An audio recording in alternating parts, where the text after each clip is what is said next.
One sentence would save your life. I am not a Christian. It is dawn on the 7th of March in the year 203, and by this afternoon a stadium full of Romans will watch you die. Your father has begged you on his knees to say it. Your baby son still needs you at night. Say the sentence, and you walk out of this cell and go home to him.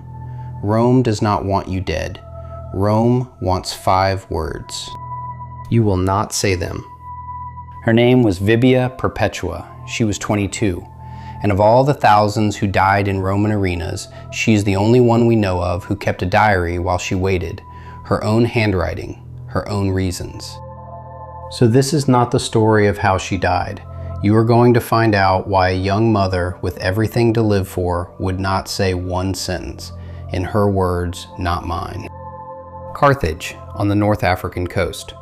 One of the biggest, loudest cities in the Roman Empire. You were born into its upper class, and the ancient account introduces you with 3 brisk Latin phrases: well-born, well-educated, honorably married. Your father is a pagan nobleman, and you have just done the one thing his world cannot forgive: enrolled as a Christian. Not baptized yet, a catechumen, a student of the faith, still learning the prayers. Rome could live with almost any god.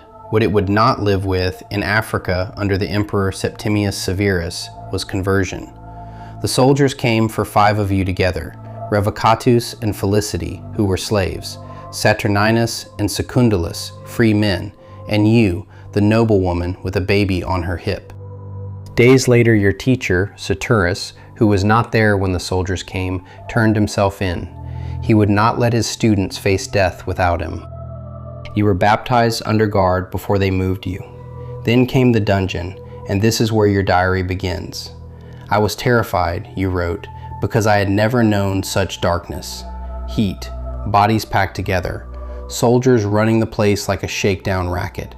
And worse than the dark, you wrote, was the baby, hungry, somewhere outside, and you not there. 2 deacons paid bribes to get you moved to a better part of the prison, and your mother brought your son so you could nurse him. Once the baby was in your arms, you wrote one line that tells you everything about her. My prison suddenly became a palace to me. Then your father came. He was not a cruel man, and that is what makes his part in this story hurt. He came to save your life. He begged. You pointed at a water jug. Father, do you see this vessel? Can it be called by any other name than what it is? No, he said. Neither can I call myself anything other than what I am, a Christian. That word broke him. He lunged at you as if to tear your eyes out, the diary says. Then he left and stayed away for days. He will come back, and the last time, it will break you both. Your brother, a convert himself, made a request.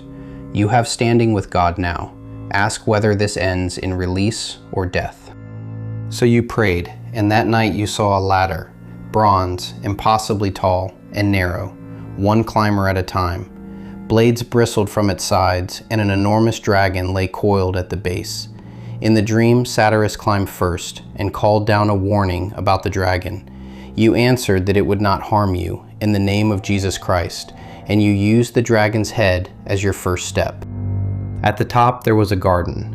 A tall, gray-haired shepherd stood milking sheep, surrounded by thousands of figures in white. He looked up and said, "Welcome, child," and gave you a mouthful of sweet curds from the milk. You woke with the taste still in your mouth and wrote the sentence that reorganized what was left of your life. I understood that I would suffer, and from then on, we stopped putting our hope in this world. The hearing came without warning. Guards pulled you to the forum. The governor had recently died, so a procurator named Hilarianus held the power of life and death. Your father pushed through the crowd holding your infant son. Have pity on your father's gray head, Hilarianus said. Have pity on your son. Offer the sacrifice for the well-being of the emperors. I will not. Are you a Christian? I am a Christian. Christiana sum. 2 words back, against the 5 that would have freed you. And then the sentence, condemned to the beasts. Your diary entry for that day ends in a way no screenwriter would dare write. We returned to prison in high spirits. In prison, you remembered your brother Dinocrates, not the living one, the one who died at 7 years old of a cancer that ate his face back when you were a child yourself. One night you saw him in a dream, in a dark place, hot and filthy, the wound still open, straining toward water he could not reach. So you prayed for him, day and night, for days. Then the dream changed. He was clean, healed, only a scar left where the wound had been, drinking his fill from a golden bowl that never ran empty. And he was playing, the way 7-year-olds play. I knew, you wrote, that he had been released from his pain. Scholars count this among the earliest recorded cases of a Christian praying for the dead. But look at what is actually happening. A young woman on death row, days from the beasts, spends her nights praying for a little boy who has been dead since her own childhood. Felicity carried a different fear.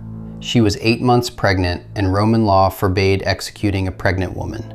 She was not afraid of the arena. She was afraid of missing it, of being held back and killed later among strangers instead of beside her friends. 2 days before the games, after the group prayed together, she went into labor. A guard mocked her when she cried out, "If this hurts, what will you do when the beasts have you?" Her answer, "Now I am the one suffering. There, another will be inside me, suffering for me, because I will be suffering for him." She delivered a girl. A Christian woman took the baby and raised her as her own daughter. March 7th, 203. Military games in the amphitheater of Carthage, held for the birthday of Geta, the emperor's son. Your final diary entry had been written days earlier, and it closes with a line historians still shake their heads at. As for what happens at the games themselves, let whoever wishes to write it, write it. Someone did. An eyewitness picked up the pen where you set it down and finished the account. He says, "You did not shuffle in. You came with a shining face and a calm step," as he puts it, and the crowd read your gaze and did not like it. At the gate, the handlers tried to force the men into the robes of priests of Saturn, and the women into the costumes of priestesses of Ceres, theater to dress the execution as a pagan rite. You refused. For all of you, we came here of our own will, on the understanding that we would not be made to do exactly this. The tribune backed down. Rome blinked first. The men faced a leopard, a bear, a boar. Satyrus, the teacher, was caught by the leopard, and a single bite drew so much blood that the crowd began chanting a bathhouse greeting as a joke, "Salvum lotum," well washed. For you and Felicity, the organizers had picked something deliberate, a maddened heifer, a female animal for the women, the eyewitness notes. You were stripped and wrapped in nets, and here the crowd did something strange. These people had come to watch you die, and they recoiled. In the nets, they saw a slight young woman and a new mother with milk still on her skin, and they shouted until the two of you were brought back in and dressed in loose tunics. Even a Roman crowd had a line. The heifer threw you on your back. What you did next, the early church never forgot. You sat up, noticed your hair had come loose, and pinned it back up. Loose hair was the sign of a woman in mourning, and you were not in mourning. Then you stood, saw Felicity crushed against the sand, walked over, took her hand, and pulled her to her feet. The two of you stood side by side. Then a detail so odd it reads like proof the witness was really there. Called back toward the gate, you asked when you were going to be thrown to that heifer. It had already happened. You would not believe it until they showed you the marks on your own body. The end came by the sword. The others took the blow, motionless and silent. Your executioner was young, new at this, and his hand shook. The first thrust struck bone, and you cried out. Then you did the thing the Roman world never forgot. You took his trembling hand and guided the point of the sword to your own throat. The eyewitness wrote that perhaps so great a woman could not have been killed unless she herself willed it. Your last recorded words were not spoken in the arena. Days earlier, you had said to your brother and the young converts, "Stand firm in the faith and love one another." Within a generation, the account of your death was being read aloud in the churches of Africa. 200 years later, Augustine, the most influential mind the Western Church ever produced, preached sermons about you and had to warn his congregations not to set your diary beside Scripture. That is how loved it was. It never stopped. Listen closely at a Catholic Mass when the priest prays the Roman Canon, the oldest of the Church's Eucharistic prayers, and you will hear a chain of names: Felicity, Perpetua, Agatha, Lucy. 18 centuries on, at altars on every continent, they are still saying your name. Your feast day is March 7th, the day you walked into the arena. And your father, as promised, came back one last time. He threw himself on the ground in front of you and tore out his beard, and you wrote how his grief tore at you, how you ached for his unhappy old age. That is what the diary keeps ruining about the tidy martyr story version. You wanted to live. You loved your father. You loved your son. You were offered the sentence every single day, and what it asked of you was the one thing you could not do: call the vessel by another name. Can it be called by any other name than what it is? Neither could she. Perpetua prayed at set hours, morning and night. If you want those prayers with you, Orans is a free Catholic prayer app linked below. More stories are coming. Subscribe.